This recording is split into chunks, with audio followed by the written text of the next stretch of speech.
और अब खबर केरल के मलप्पुरम से, जहां पर निपाह वायरस से पीड़ित 14 साल के लड़के की मौत हो गई। केरल की स्वास्थ्य मंत्री वीना जॉर्ज के मुताबिक पीड़ित लड़के को सुबह 10:50 पर दिल का दौरा पड़ा था। इसके बाद उसे वेंटिलेटर सपोर्ट में भी रखा गया, लेकिन सुबह 11:30 बजे उसकी मौत हो गई। बताया गया कि संक्रमित लड़के को ऑस्ट्रेलिया से मिली मोनोक्लोनल एंटीबॉडी दी गई थी। प्रोटोकॉल के मुताबिक संक्रमित होने के 5 दिन के अंदर इसे दिया जाता है। इस मामले में संक्रमित लड़के को एंटीबॉडी देने में देर कर दी गई। 2018 के बाद से 5वीं बार केरल में निपाह का संक्रमण फैला है। इससे पहले 2019, 2021, 2023 में भी केस मिले थे। इसके लिए अभी तक कोई टीका या दवाई नहीं बनी है। निपाह संक्रमित चमगादड़ों, सूअरों या लोगों के शरीर से निकले लिक्विड के संपर्क में आने से फैलता है। निपाह से संक्रमित लोगों में 75% मामलों में संक्रमित व्यक्ति की मौत हो जाती है। जिस लड़के की मौत हुई, उसके पिता और चाचा समेत 3 करीबी रिश्तेदार कोझिकोड के मेडिकल कॉलेज अस्पताल की निगरानी में हैं। राज्य सरकार ने हाल ही में निपाह वायरस के प्रभाव को रोकने के लिए गाइडलाइंस तैयार की है।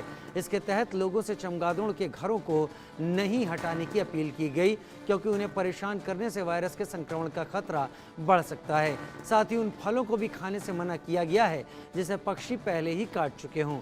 ऐसे फल चमगादड़ों से दूषित भी हो सकते हैं।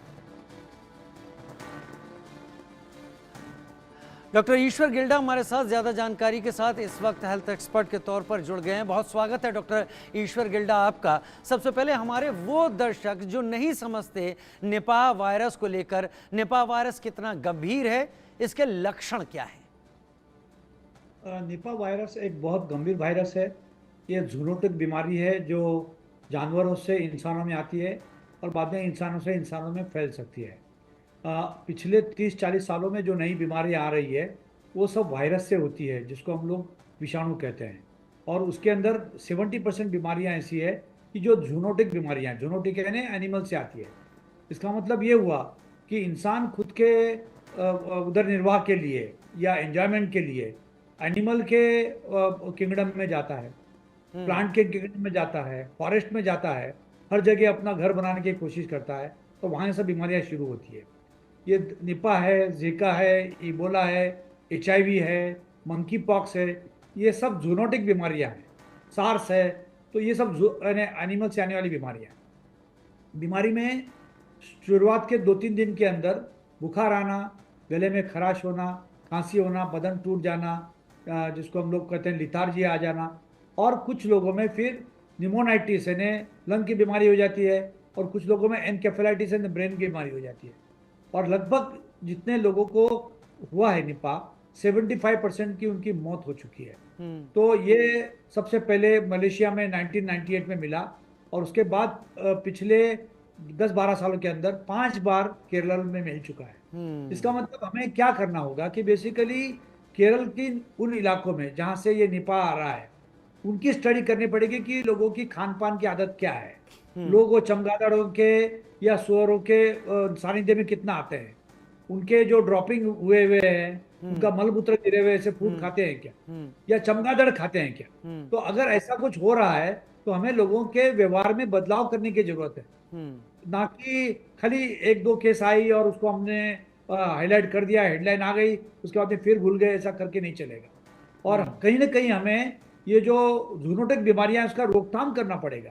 हमको, जैसा हमको जीने का अधिकार है, जानवरों को जीने का अधिकार है, प्लांट को जीने का अधिकार है, जंगली जानवरों को भी जीने का अधिकार है। उनके अधिकारों का हनन कर कर हम अपना उदार निर्वाह करने की कोशिश करेंगे तो हमें इन सब बीमारियों को भुगतना पड़ेगा। डॉक्टर ईश्वर गिल्डा, क्या निपाह को लेकर मेडिसिन या निपाह को लेकर वैक्सीन ये अभी अवेलेबल है या नहीं है?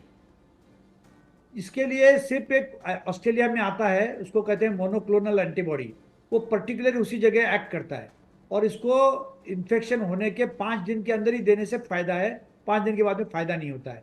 तो अभी जो हाल ही में जो बच्चे की मौत हुई, उसको ये एंटीबॉडी लेट मिली, और कई बार एंटीबॉडी मौजूद नहीं होती है। ऑस्ट्रेलिया को रिक्वेस्ट कर कर कंपेशनेट ग्राउंड में मंगाना पड़ता है, ये कमर्शियली अवेलेबल नहीं है। तो इसका कोई वैक्सीन भी नहीं है। इसका कोई वैक्सीन भी नहीं है। आपने कहा ये ऑस्ट्रेलिया में ये मोनोक्लोनल ये दवाई मौजूद है। ऑस्ट्रेलिया में क्या इसके मामले आए जो उन्होंने इसकी तैयार कर ली ये दवाई, या फिर ये केवल रिसर्च बेस्ड चीज़ है ऑस्ट्रेलिया की? ये रिसर्च बेस्ड चीज है। ऑस्ट्रेलिया में इसलिए हो चुकी कि वहां पर निपा नहीं है। जहां पे ऑलरेडी निपा है वहां पर उसको एंटीबॉडी को बनाना थोड़ा मुश्किल और चैलेंजिंग होता है। तो जहां पर ऑलरेडी कोई भी इन्फेक्शन हुआ हुआ होगा, उसी ढंग से जो अभी डेंगू की वैक्सीन है वो ऑस्ट्रेलिया में बनती है और अभी तक इंडिया में नहीं बनी है, क्योंकि वहां पे डेंगू इन्फेक्शन नहीं है। तो ऑस्ट्रेलिया का वैक्सीन बनाना आसान होता है। तो और ऑस्ट्रेलिया गवर्नमेंट मदद करता है। जब भी हमारी रिक्वेस्ट आती है लगभग 24 घंटे से 48 घंटे के अंदर ये मोनोक्लोनल एंटीबॉडी वहां से आ जाती है। लेकिन अभी अगर संक्रमण एक हुआ है, 3 लोग निगरानी में है, एक एडमिट है, तो उसके अगले जो मरीज है उनके लिए एंटीबॉडी मंगा के रखना चाहिए। और अगर वो एनआईवी के अंदर वो पॉजिटिव आता है वायरस, तो उनको दे देना चाहिए ताकि उसको फायदा हो। यानी अगर ये दवाई दे दी जाए तो 5 दिन के अंदर तो वो शख्स बचाया जा सकता है, जिंदा रह सकता है। हाँ, यस। क्योंकि क्या होता है कि कुछ दिन ऐसे ही चले जाते हैं कि ये बुखार अपना H1N1 है, फ्लू है, निपा है, जिका है, ये समझ में नहीं आता है। और ये जो डॉक्टर ट्रीट कर रहे हैं, जिन एरिया में ये इन्फेक्शन है, उनका उनका जो एनआईवी पुणे के अंदर है वहां पे कनेक्शन है कि नहीं है, वहां से वो इमीडिएटली जाकर उनका जांच हो जाती है कि नहीं हो जाती है। और जांच होती है पॉजिटिव तो ही पता चलता है कि ये निपा है या नहीं है। अभी पुणे में हाल ही में एक जीका का केस मिला है।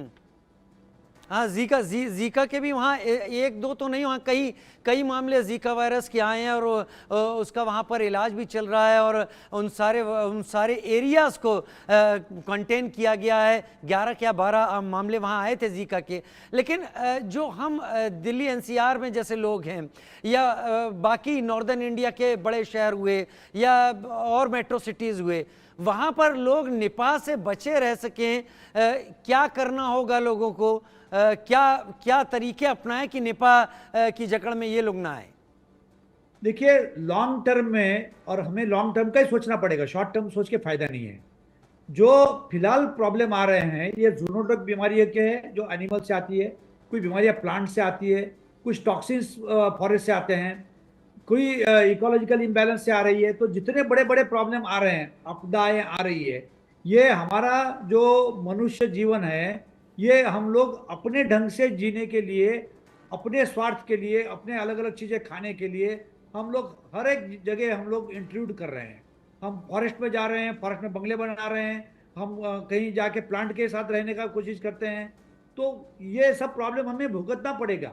तो हमें ये जूनोटिक बीमारी से बचने के लिए, मैं एक वेजिटेरियन हूं, इसका मतलब ये नहीं कि मैं सबको वेजिटेरियन बनने की कोशिश करता हूं, लेकिन मैड काउ डिसीज है, सार्स है, बर्ड फ्लू है, ये जिका है, निपा है, इबोला है, ये सब के सब जूनोटिक बीमारियां हैं।